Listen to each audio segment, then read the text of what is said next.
Wow. Hi. Hello. Welcome to the 20th episode of Disco Elysium. 20 episodes. That's crazy. Now, we will talk to the Insulindian Phasmid. The creature stands on long stilt-like legs, antennae hanging from his head like a woman's hair, white and curled at the tips. It is no more than 5 steps away from you. Reed-like tufts stick out of its joints. As the insect moves its forearms, it produces a faint hiss, like a reel-to-reel machine spinning after the tape breaks. This is the Insulindian Phasmid. It is. You glance over your shoulder. The lieutenant holds a piece of milled aluminium. He begins to pull it open, extremely carefully. It's the camera.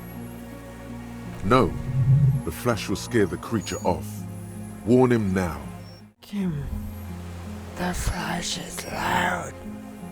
It won't like that. We need a photo. No one will believe us.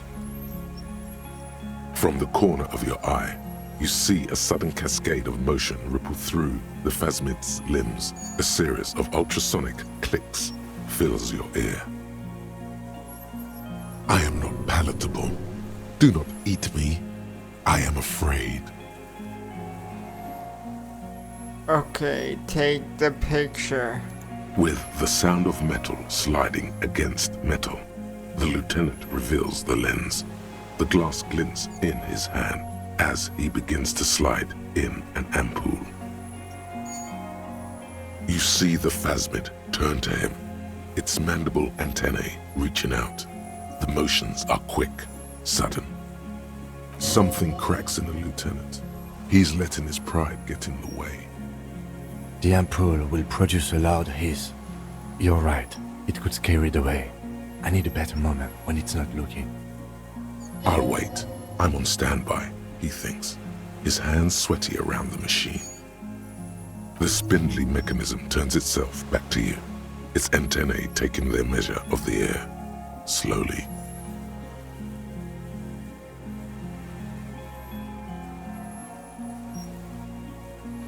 Approach carefully. Slowly, with your breath held, you take 2 small steps toward the Phasmid. The creature lets out a series of ultrasonic clicks that swarm around your head like swallows.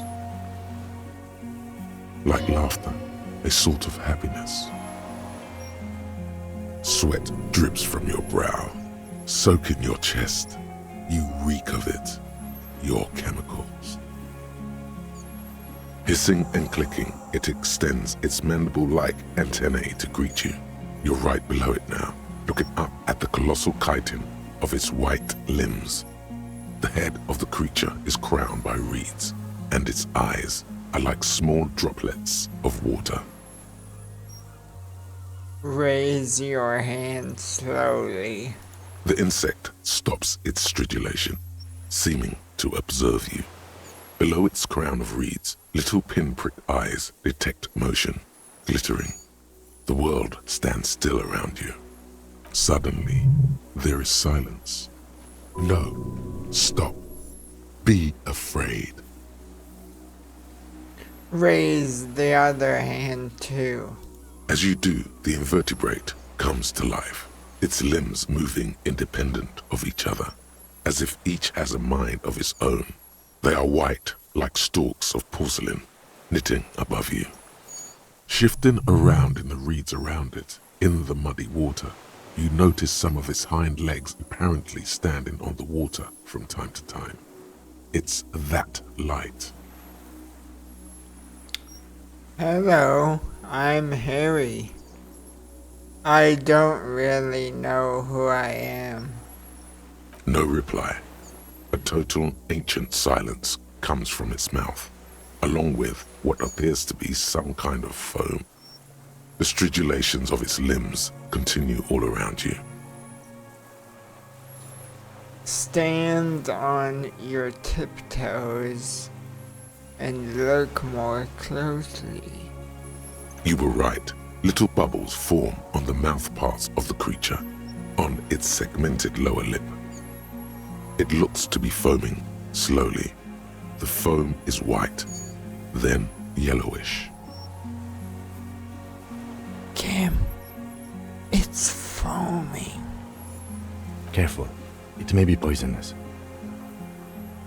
The foam slowly turns a darker shade, like burnt caramel, as the insect moves its mouth parts, masticating. The little bubbles begin to burst, one by one. Tell me, what are you doing? I exist.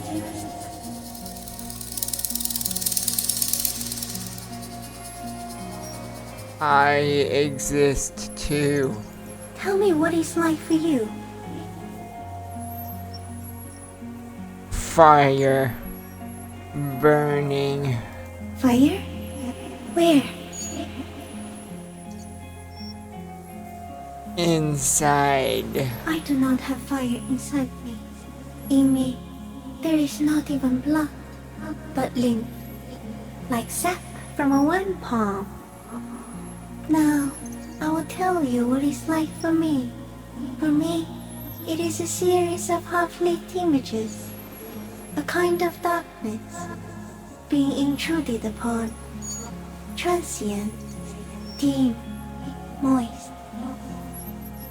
Intruded upon by what? Shapes of plants and animals, and internal sensations. A swarm of sounds, tiny vibrations on the inside of my forearms. All speak of complexities totally beyond my understanding. I am at the end of a narrow funnel, weightless, so light, it only feels like something to be me. In truth, perhaps I'm nothing. I certainly do not have a soul, and if I did, it would never burn. I'm glad to be me. An incredibly sensitive instrument. Few of us can begin to imagine the horror of you, with all of creation reflected in your forebrain. It must be like the highest of hells, a kaleidoscope of fire and writhing glass. Eternal damnation. Even when you're sleeping, and when you wake, you carry it around on your neck, with eyes open that cannot help but swallow more behind the mirror. I feel great, mute empathy for you.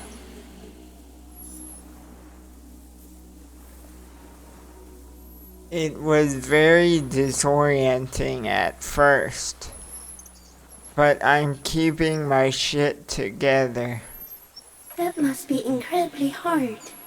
The Arthropods are in silent and meaningless awe of you. Know that we're watching. When you're tired, when the vision spins out of control, the insects will be looking on, rooting for you. And when you fall, we will come to raise you up. Bud from you, banner-like, blossom from you and carry you apart in a sky funeral, in honor of your passing. But not me, because I'm just a leaf eater. Detective. Arriving. On the scene. I am a detective. So am I. I was born to detect sucrose rewards and semiochemicals. What were you born to detect? The killer. He's in a bad state, deteriorating fast now.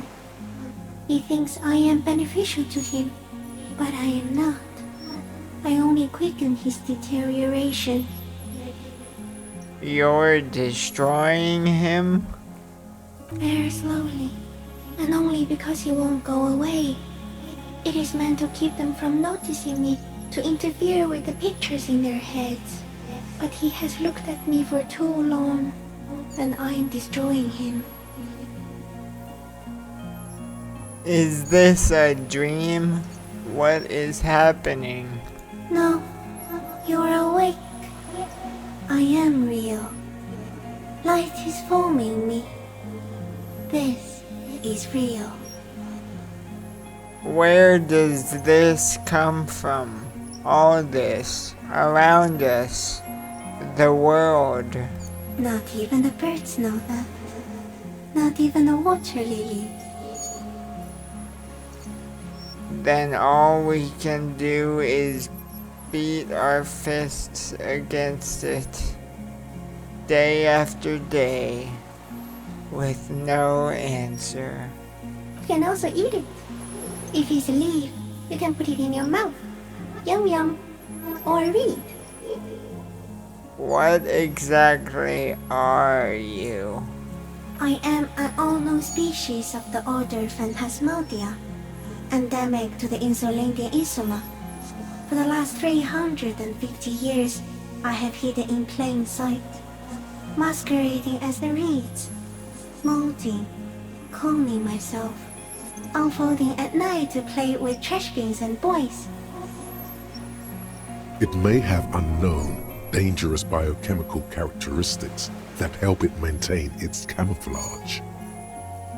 I went unnoticed by the first settlers and the land surveyors of the suzerain. Also, by the soldiers of the revolution and the officials of the occupation. Even the Seminese islanders who came here first, but did not stay, have not seen me. I have stayed hidden through 4 forms of government and 2 scientific revolutions, until I was accidentally discovered by a detective of the citizen militia in Rebelshaw, district of Martinez, March 51. Are you poisonous? Yes, I do not have a starter display, so I use a neurodegenerative element to aid in camouflage. Do not worry, it is only destructive over long periods of time. That's insane. No, you are. The moral of our encounter is, I am a relatively medium life form, while it is you who are total extreme madness. A volatile simian nerve system ominously new to the planet. True. The Pale too came with you. No one remembers it before you. The Nidarians do not. The radially symmetrics do not. There is an almost unanimous agreement between the birds and the plants that you are going to destroy us all. I don't have that kind of power. You're a violent and irrepressible miracle. The vacuum of cosmos and the stars burning in it are afraid of you. Give me enough time, you will wipe us all out and replace us with nothing. Just by accident. How? We suspect it will be something like the oxygen holocaust that wiped out anaerobic life 2.6 billion years ago, when organisms first started breathing. Only much worse. Worse how? Everything your eyes touch goes back there, behind the nose mirror. What if you blink? Are we still here? Please don't blink. What if he misplaces us all one day, or just forget?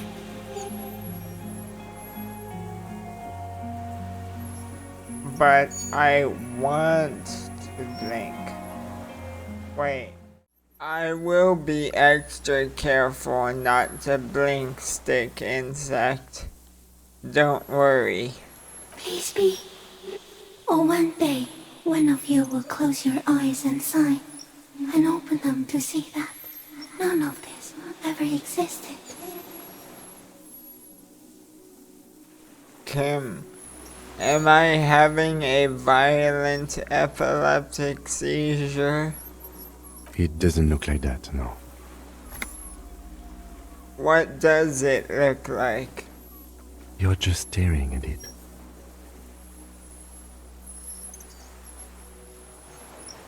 Then I think I'm having a vision about the final fate of mankind. Okay. Is it somehow related to the case? No, I told you what it's about. Our fate. I think we should take the picture, and then you should back away from the unstudied species. I have to say goodbye now. I have no more thoughts. That was all. No, there is one more.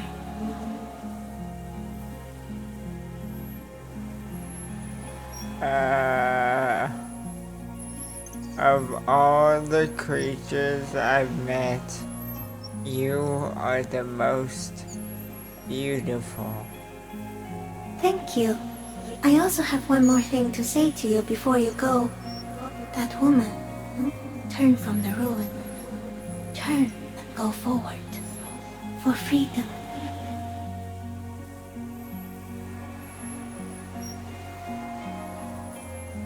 I will try. She was hell on earth. It doesn't take a 3-meter stick insect to tell you that. Okay, Kim. Take the picture. Okay.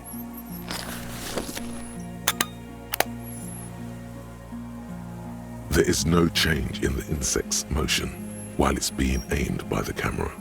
It remains fixated on you. In 3. If it moves, you jump back. I'll shoot. Here we go. 3, 2, 1. The shrill flash of the camera cuts the air like the blade of a sword. The Phasmid freezes in its bright light. Head turned toward the lieutenant, hypnotized by the flash. It stands frozen before you. I got it. For all time.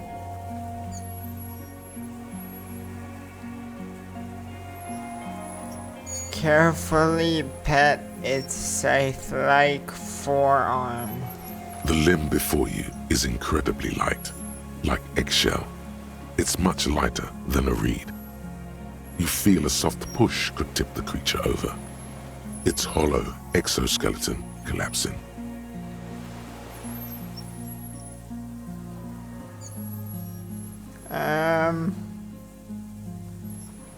Nah. Nah, we're not doing that, okay? None of that, okay? Pull my hand away. A sudden shiver passes the limb. Looks like the creature is awakening, wave by wave from its stupor. We got it. Don't say it. Are you sure? This may be the only chance you get to touch it. I'm sure. Another shudder pulses through the creature's limbs. It jolts back to life, like a record continuing where it left off, in a swaying, praying motion. Even the small black pearls of its eyes do not stray from you. Disengage slowly. As you're turning away, the Phasmid mirrors your movements, stepping on the water, the long limbs carrying its feather weight without breaking its surface.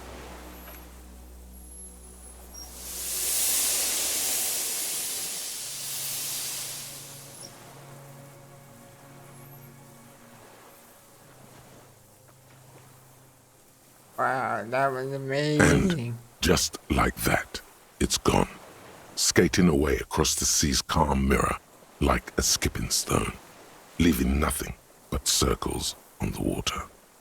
And something under it, In the place it stood, bobbing there, among the reeds, a collection of items. It's gone.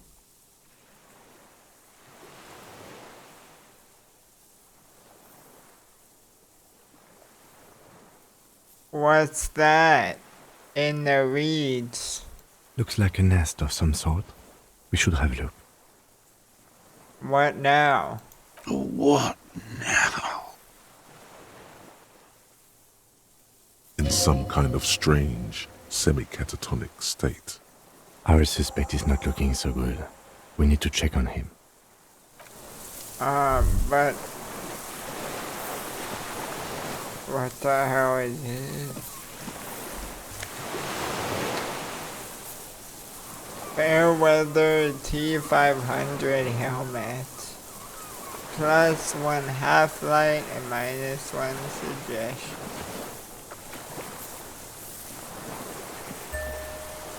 And then we have a rifle scope. That's pretty neat. Is the helmet any good? No, I like my Ushanka. Alright, time to check on the suspect. What is it? What do you want from me? I can't go. Something is very wrong with him now. Sir, how could you not see the Phasmid? See. Mr. Dross? The man does not respond. He keeps staring, black eyes glazed over and bulging from their sockets, his gap-toothed mouth shaking with fear and longing. Like an addict of some terrible substance.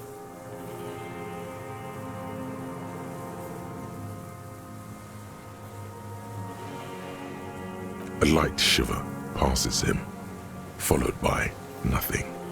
His hands are trembling, and he breathes slowly. He's going into some kind of psychomotor immobility. The good news is, this solves our transportation problem, doesn't it, Mr. Dross? The trembling mouth appears to sigh. Between this and the broken tire he's used for a boat, I think it's safe to leave him here, while we go and get help. It will need to be medical first, I'm afraid.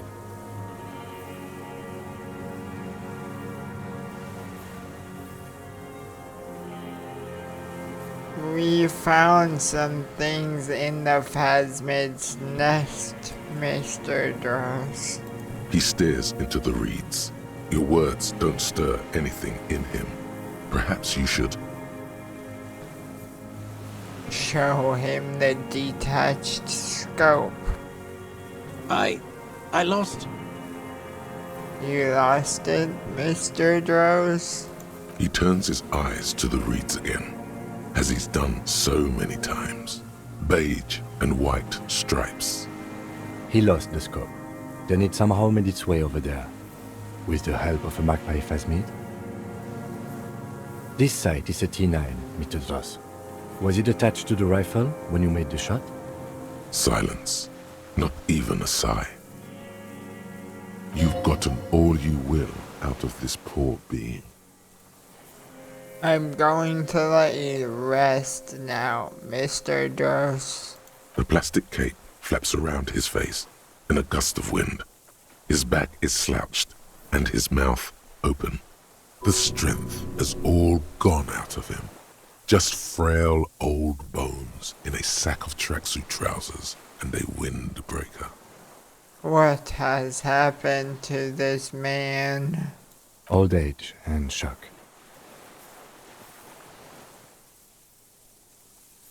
Old age and shock, yes. The appearance of the Phasmid in conjunction with the stress of the arrest. He spent his entire life here. For him to leave would be... Hang tight. We should think about getting back to the mainland. To get help. He'll be safe here. if we don't take too long. If we don't take too long. Hang on, I thought we couldn't go back to the mainland. Like out of fuel or something.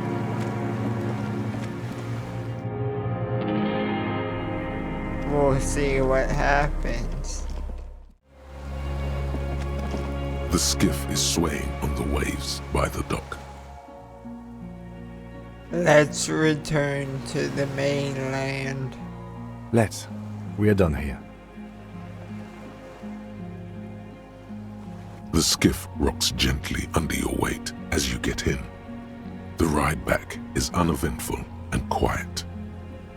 But for the sound of conversation on the water, there is someone inland waiting for you. 2 men and a woman stand on the concrete square of a nameless village, looking at a small yellow boat as it draws closer. The sea is calm.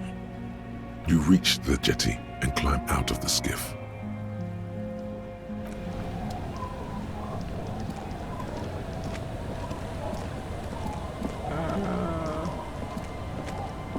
What's happening?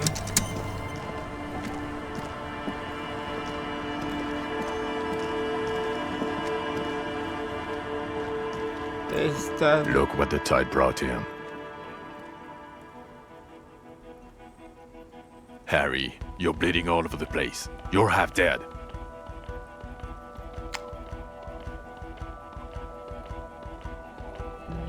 No one else seems bothered by the bleeding. Bothered by it? Harry, you look like you need a fucking organ transplant. Oh, fuck it. Let's not get into that. Who are you people? Hello, I'm Trent Heilerstrom. I believe we've met on several occasions. I'm your goddamn partner, Jean Vicomar, and this is your special task force. Or what's left of it. Special Consultant Trent Heilerstam, Battle Officer Judith Minot.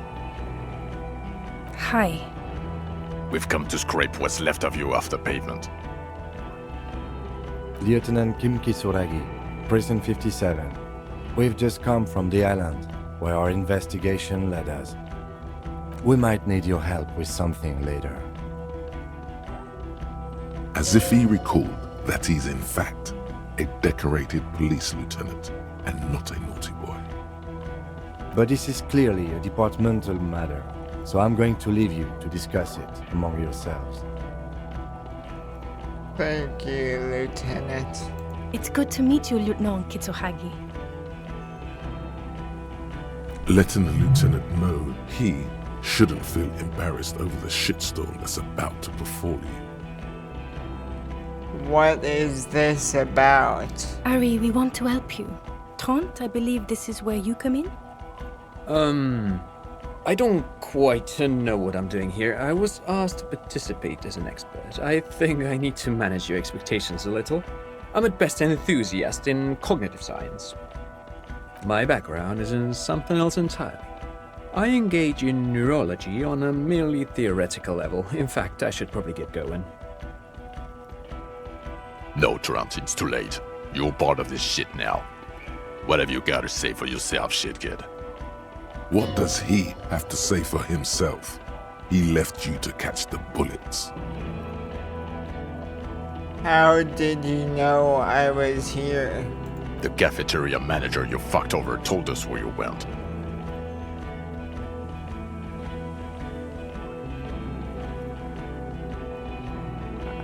I saved his establishment, and he still betrays me? Strange. He didn't mention that. In fact, the establishment didn't look saved at all.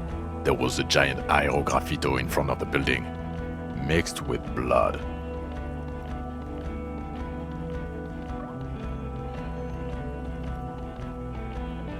Yeah, I wrote that. It was a poetic gesture. I knew it. Didn't I tell you, Trent? I told you it was our shit, kid. The line is from Lou Giatton's Mirova cycle, isn't it? About girl-child communism. The titular returning character, the ghostly apparition of...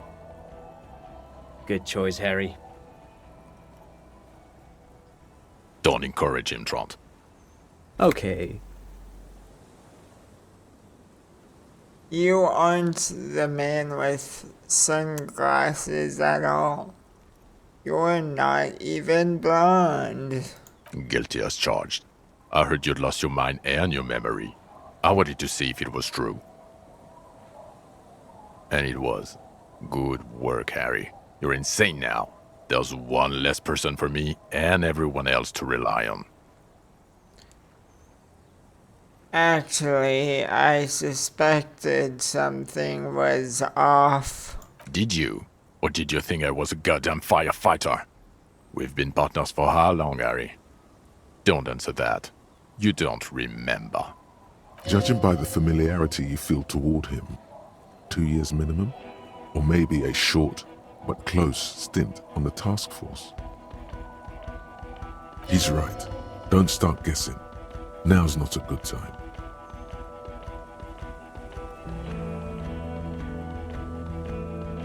So, Trent Hiddleston turns out to be Special Consultant Trent Hiddleston. Yes, I'm Trant Hiddleston. I never said I wasn't Trant Hiddleston. Wait, what was up with the kid then? Mikael? Mikael's my son.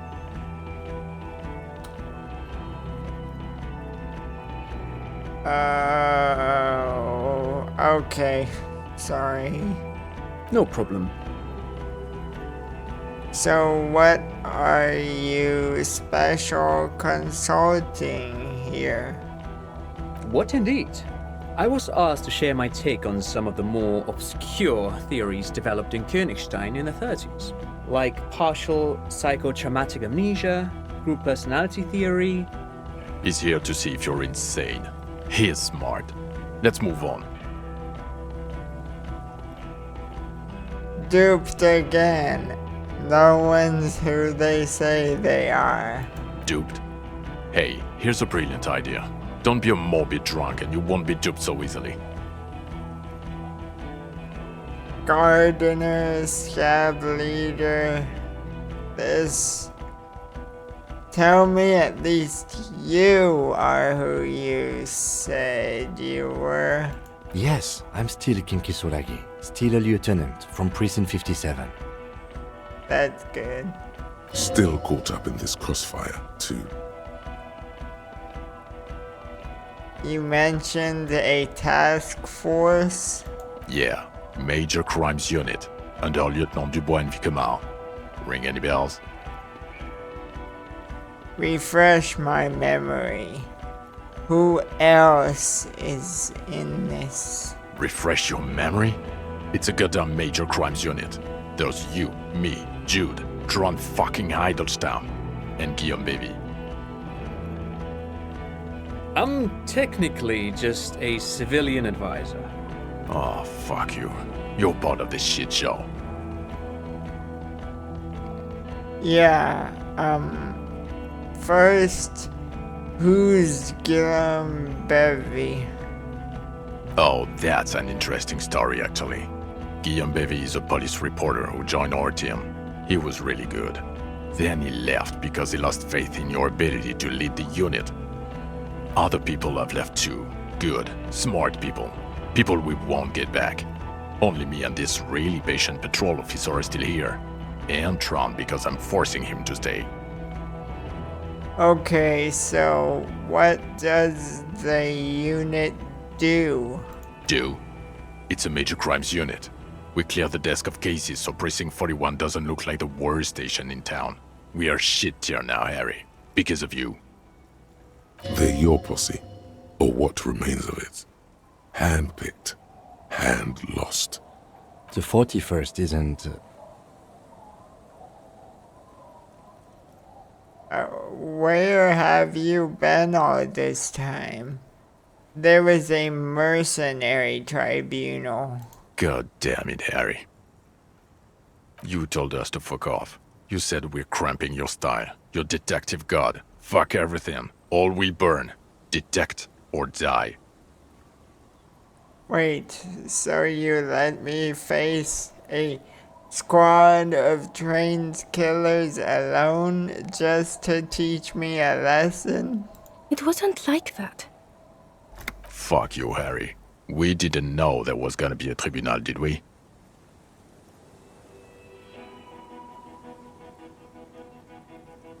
All will burn, Satellite Officer Vickmer. Make no mistake of it. Here we go. Alcoholic delirium. Visions. All must pay. None of this is ringing any bells. The bells aren't ringing because you have brain damage. Trant, this is where you come in. How bad is it? Well, he doesn't have visible tremors, he talks without slurring, he can drive a boat, he's standing, reasoning. All good signs, but complete retrograde amnesia, episodic and semantic. As displayed in the station call, our interactions with him, and I don't want to be a snitch, but also mine with him before when Harry did not seem to know who I was. It's all very interesting. Interesting? Yes, interesting. I have my theories, but I would like to hear Harry's thoughts first. Harry, what do you think happened to you? Neurologically, psychologically, and why not socioeconomically? Wait, socioeconomically, you think I'm so poor I lost my memory? Not when you phrase it like that, but I don't think critical theory. I know everyone thinks this is far-fetched pink academia, but still, I don't think it should be off the table here. What? He lost his memory because of capitalism? No, not like that. I'm not talking Vrede for school here. But Harry, I asked you, what do you think happened?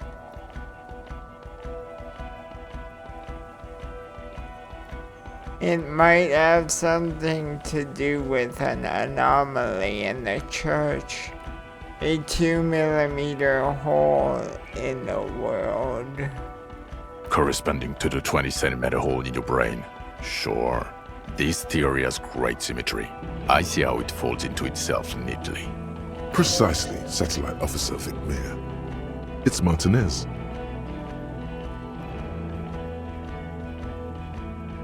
Take this seriously. I suspect there might be something wrong with Martinez. This sounds odd, but I was there. The church on the coast was shaking from an audio-spatial anomaly. It may have been anthroponetic or perhaps related to radio waves. Either way, it was real. I've even put it in my report. You should read it. I do not, however, think it has anything to do with him drinking himself to the point of brain damage. Thank you, Lieutenant Kitsuragi. Just to clarify, I do not think his honorary anthroponetics are a hoax. Pale produces global phenomena. It's proven. However, what has not been proven is total memory loss after drinking too much Komodo Red. Honestly, I think he's just lying to us. But Detective Vickmer, he has blanked out before. I have? Yes, a couple of times. After some of the more serious benders. One was after the two drunks case, the other when we looked into that mural. The two cases in your ledger. The unsolvable case and the Next World mural. Those were recent. Those cases were hard on you. Interesting. So at first he dipped his toes into it, prepared. That's where he would have gotten the idea, yes. Practice. And then he used alcohol to get there, so to speak. What do you mean? Well, here's my theory. What if this is an absolutely normal reaction to the world we're living in? What if this is not a significant anomaly at all? Something to be explained, approached as a defect? Look at the sensory input here. Look at the ruins, the neon. Listen to the radio, the multitudes. The people live here for 40 years. As a police detective, he's like a magnetic reader on the world team, to borrow a known metaphor. Harry's been pushed flat against it. Total input. Hardwired to the free market. He just needed for its end. Okay, Trent, thank you. That's absolutely meaningless. I'm glad we brought you. Will he or will he not be able to work in the major crimes unit? Is he a cretin now? I want to know that. He's not a cretin, and he is able to do work. If not in his previous leadership role, then as a line detective. Leadership, now. Line detective is good for now. For now? I misphrased my question. It should have been, is he able to put his clothes on and use the body? Or do we need to get him on a disability pension? What now? Now nothing. Now we're just going to stand here. Yeah, just stand there. It's cool. Really? No, now we discuss that. What the fuck did you do to a motor carriage? Why is it there, Harry?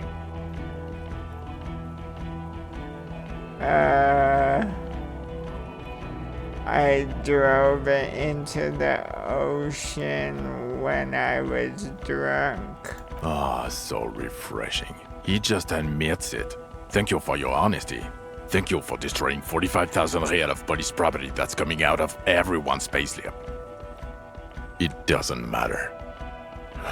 Your badge, Harry. Show me your badge. I got my badge right here, okay? In a rush to demonstrate your badge, your eager fingers can't sustain a grip on the smooth plastic, and the badge slips out of your hand. Catch it.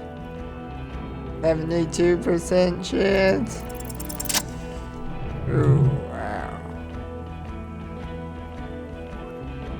Not today, badge. Behold, my badge. And your gun? Here we go again. Lost gun, trying to terrorize you. My gun is right here. He has it. And he didn't drop it. You're drunk like a bum, Harry. Put that thing away before you kill someone.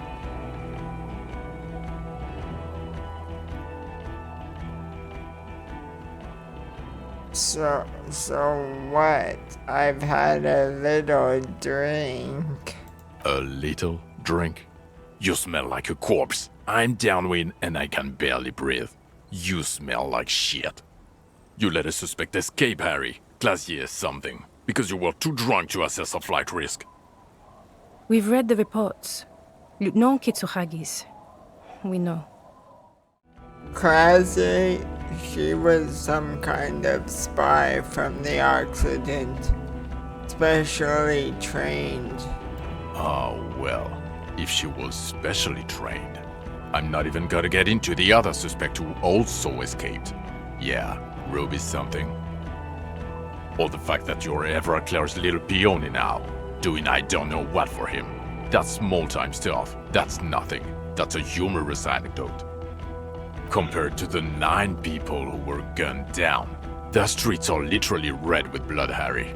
It was fucking mass murder. He did everything he could. We did everything we could. The company hired and vetted mercenaries. Lieutenant Dubois got between them and the locals. Here comes the cavalry. He did so at considerable risk to his person. Remember, he was shot. We stopped an execution, not a negotiation. The loss of life was minimal compared to what it could have been. Yeah, it was a massacre. We got wiped. Where the hell were you? Don't make this harder for yourself. Thank you for the input, Lieutenant Kitsuragi. I didn't mean to suggest you didn't handle the situation. thinks of apologizing, but decides against it. You've spent the week with him on this case. What is your take? On the case? On Lieutenant Geoffrey Dubois. Well, the drinking, the lost gun, also losing his badge, that's all true. And he's been drinking on the job. The man sighs deeply. Then there's the superstardom. He likes to, from time to time, allude to being a superstar law official. At first I thought it was a joke, but now I'm not so sure. He says disco about 20 times a day. It's odd, especially in light of his political views. Detective Dubois is, as you may know, a hustler. He grinds. He makes the real. He's a visionary and a money engineer, which is just... And then there's the motor carriage in the sea, and the constant smoking everywhere, all the time. But despite all this, he is a great detective, one of the best I have seen, in fact. He can talk human beings into telling him everything, and he doesn't stop. In all the time I've spent with him, he has not once stopped pursuing leads, however far-fetched and tangential. He is tireless, madly driven. And he solved it, near perfectly. In 1 week we have a confession, a murder weapon, and the perpetrator. Locked on the island right now, awaiting transportation. He apprehended a straggler who stayed hidden for 50 years, ever since the revolution, who's probably committed other murders over those years. Oh, and he also discovered a new species. A new species? A colossal stick insect. It was on the island, camouflaged as the reeds. It unfolded from the reeds. I think we may be dealing with the Insulindian Phasmid. He takes out the photo of the Phasmid and shows it to the officers across the yard. The wind blows, flapping the glossy rectangle in his hand. You hear gasps beneath the howling of the wind. As you can see, it's about 3 meters tall. In fact, we think it may be the largest land invertebrate ever discovered. Fucking hell is that? Is this somehow connected to the case? The killer did not seem to be aware of the Phasmid's presence. Exhibiting a strange, atypical dementia, he fell into a stupor after its appearance. He became near catatonic.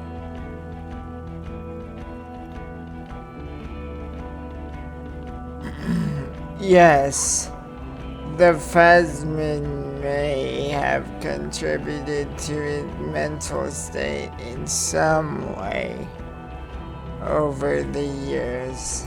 So it is connected. I must say, this is absolutely extraordinary. I don't even have words for it. Yes, it really does make it hard to fire the drunk. This is a very, very sad man who has just seen something that's made him forget his sadness. Now you make your case. Now is the time. Now or never. I also looked into the mystery of the doomed commercial area. I don't know what a doomed commercial area is. Rue de Lane 10. A commercial building where all businesses go bankrupt. I looked into it. Why? That's not what you were supposed to do here. There was a possible witness in there, and it was close to the crime scene. He was just chasing a lead and ended up advising a local shopkeeper. It was okay. Of course. Call it community outreach, right?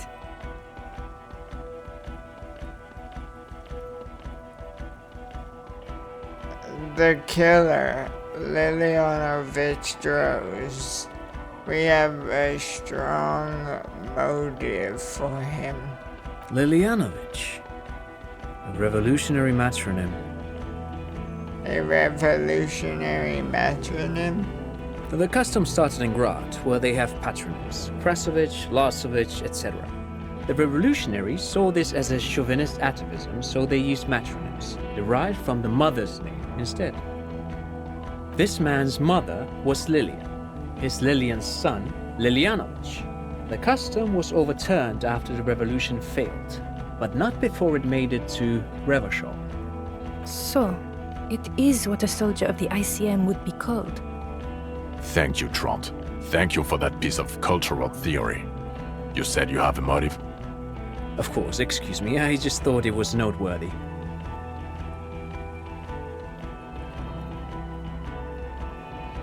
He killed the mercenary in an act of jealousy.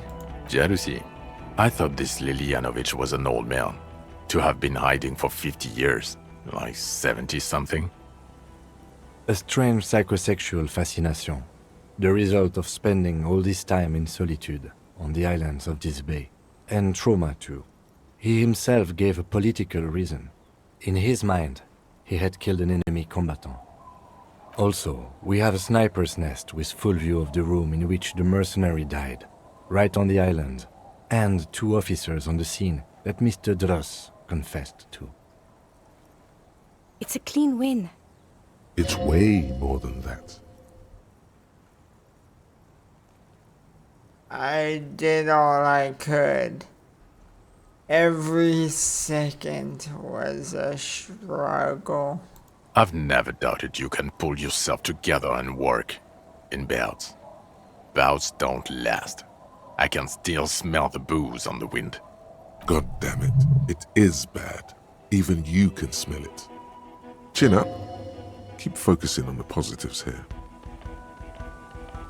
Also, the Phasmid was female. The reeds are its nest. Female? What makes you think so?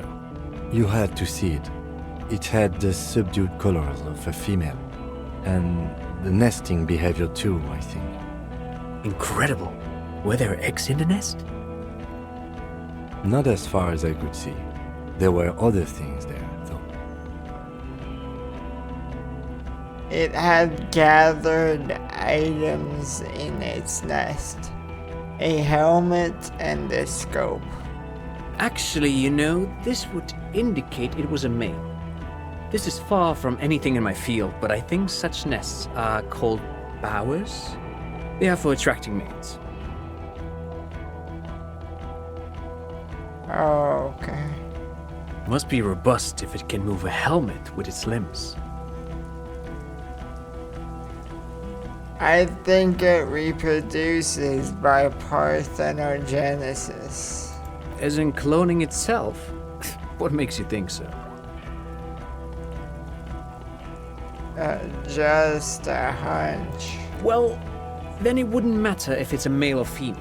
The bower would just be rudimentary behavior from before the parthenogenetic mutation.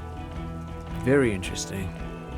Such organisms are extremely vulnerable to disease. A single strain of bacteria could wipe out the whole species. We're probably looking at conservation efforts here. I think it emits a chemical that makes it look even more like reeds. Yes. That would be a chiromone. A pheromone that's seemingly beneficial to the host. It usually stimulates the affected nervous system. Not a human's, of course, but perhaps a predator's?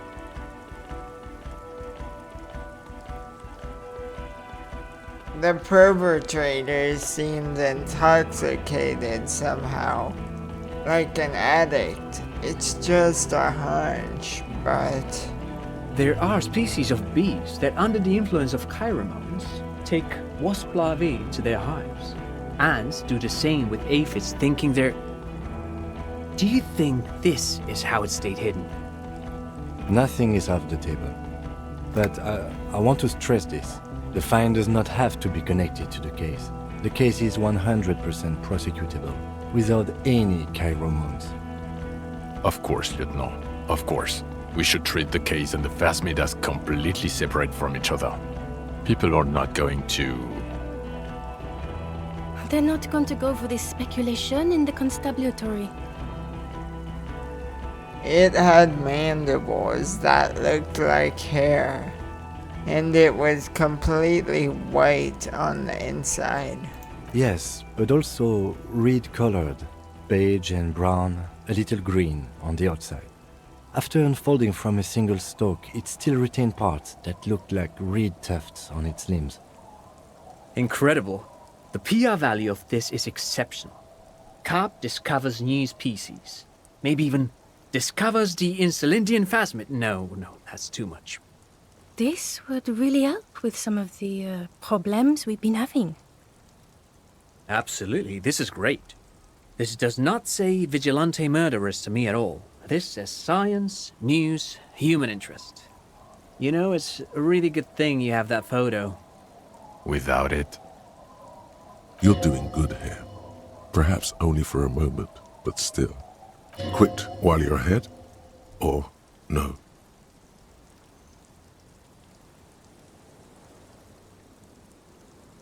There was also a dead man on the boardwalk. A missing person I found. yes, fallen through a gap in a boardwalk. Drunk.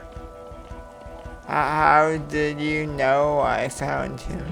The body was transported to Precinct 41, our morgue. I had Tilbrook and Mullins take care of funeral arrangements and family stuff. You're not the only cop in the world, Harry. This all comes back to us. Still, good work with the missing person, Detective. It's still a point for you.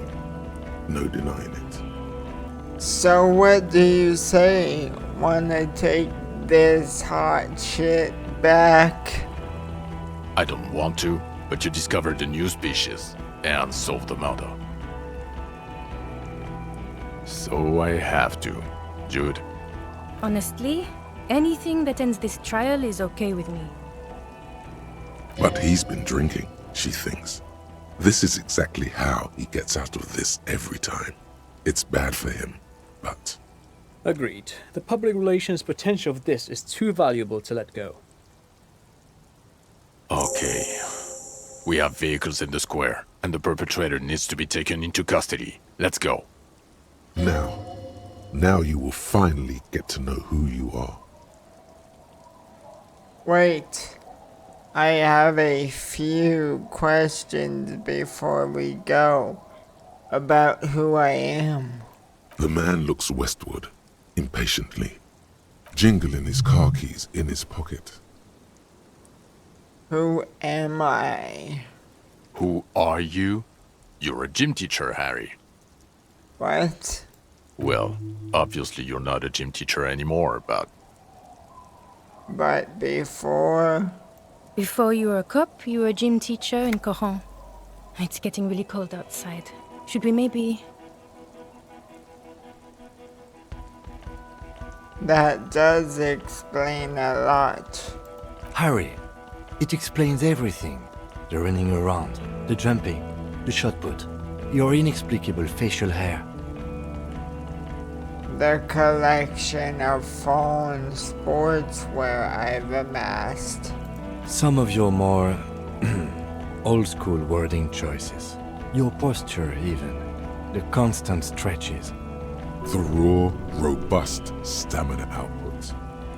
Also, this guy. Just everything about this guy. And this guy, too.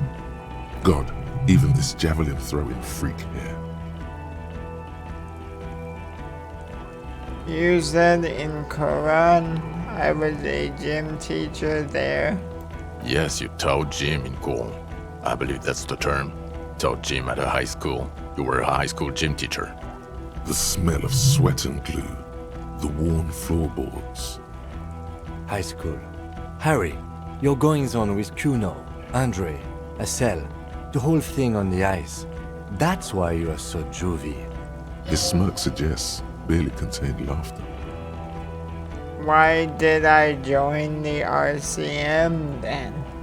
The regular. You found some chick. She inspired you to fight the big fight. Be more than you are. All that. You, every morning, walking from Voyager Road to teach gym. She, leaving for the academy with her spring coat on. The air filled with the smell of smoke and raspberries and incredible hope. An ocean full of hope. Okay, I see now. I knew it. I knew no normal human being can run like that. He's an honest-to-God gym teacher.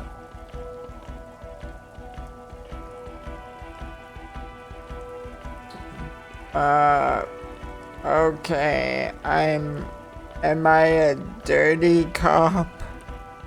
Working for La Puta Madre? No. No, because the suspect seemed to think... You're too unstable to work for a mob boss. You're suicidal, Harry. No mob boss would take you. I assure you, I wouldn't consult for a corrupt unit. I told you it's not that bad.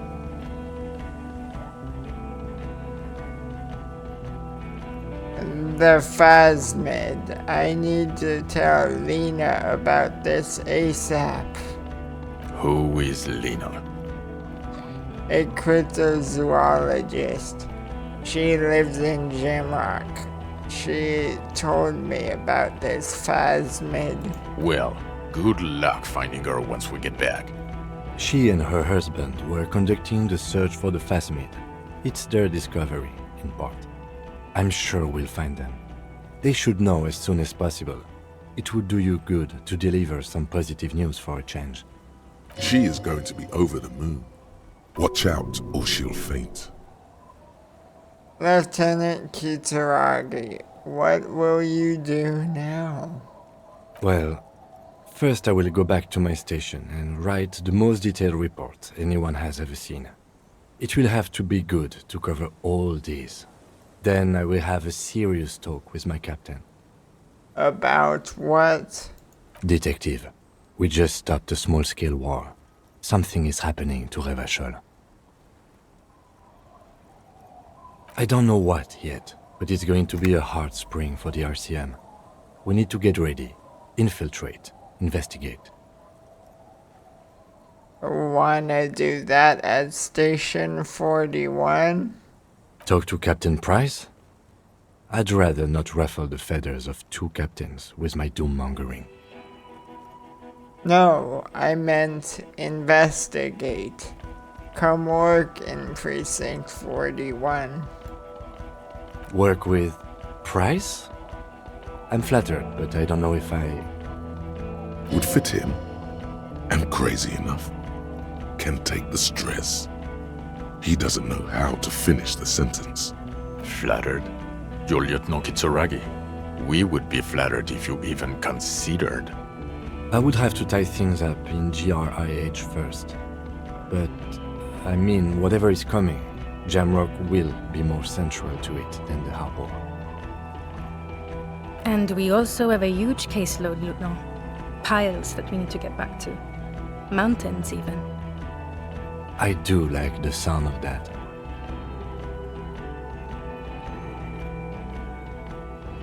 I'm ready. Good. Fuck it, let's go. Trump brought his motor carriage. It's a 20-minute drive to Jamrock. Under the afternoon sky, the great district hums. A chessboard of wooden houses, 80,000 living souls, and chimney stacks. Fire traps as far as the eye can see. From Main Street to Precinct 41, to Boogie Street, forking into the snow-swept horizon. You close your eyes and hear the dogs bark. A lone woman sits by a factory window, dreaming of meteorite strikes. On Rue de Saint-Jérôme, a square bullet slides into a square-shaped chamber. In Old South, a man without eyelids smiles. Spring has come. It's time. Dawson? Yes. McLean? Yes.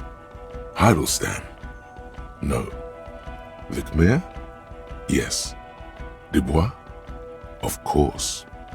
Really? Nick Gottlieb looks up from the list. I hear he's quite unstable. You say that like it's a bad thing. Captain Ptolemy Price points his pen at the doctor. It's dim in his office, and the curtains are drawn. Harry's our man. He'll pull through, and when he does, he'll side with Revachol. Understood. Gottlieb returns to the list. Minnow? Of course. Wonderful. Then can we please just go back to Jamrock now?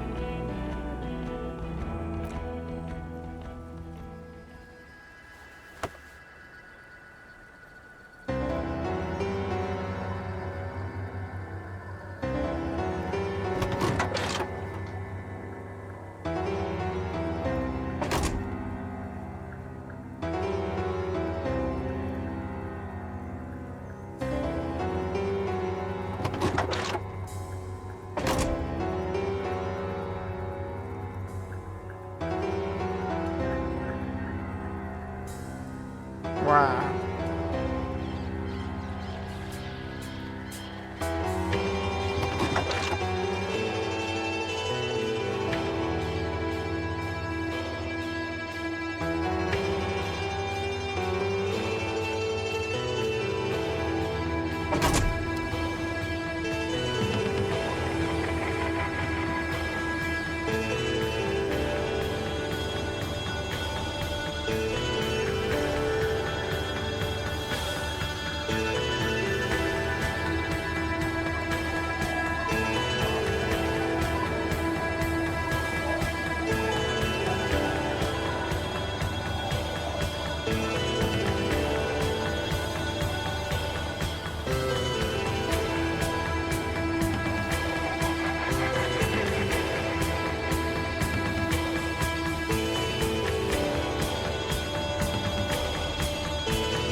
Oh, hi. You're still here? Well, the game was pretty cool, I guess. I mean, it had a lot of branching paths. So probably multiple endings, which is pretty cool. Thank you for watching, and finally, leave me alone. See ya next time.